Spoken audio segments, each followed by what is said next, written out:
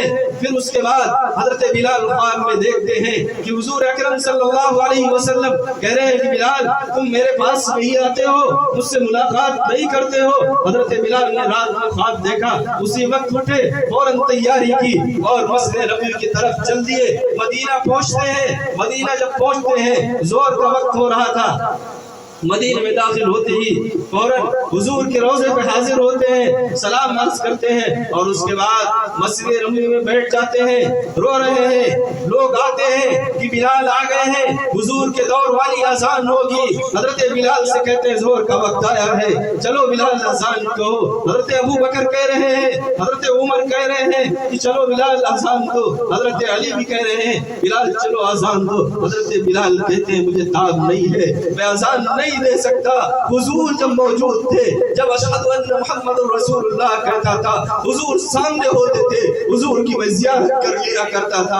اب حضور نہیں رہے، میں اذان نہیں دے پاؤں گا، میں برداشت نہیں کر سکتا۔ لیکن کسی نے جا کے حضرت حسن اور حسین سے کہا کہ تم چھوٹے ہو، تم بچے ہو، تم چلو، تمہاری بات کو بلال ٹالیں گے نہیں، تمہاری بات کو ضرور مانیں گے، تم لوگ اگر کہو تو بلال اذان دیں گے۔ وہ بچے آتے ہیں، حضرت حضرت بلال سے کہتے ہیں، حضرت بلال کھڑے ہو جاتے ہیں اذان دینے کے لیے۔ جو ہی حضرت بلال نے اذان شروع کی ہے، مدینے کے اندر کوہرام مچ گیا ہے، لوگ بھاگے چلے آ رہے ہیں مسجد نبوی کی طرف۔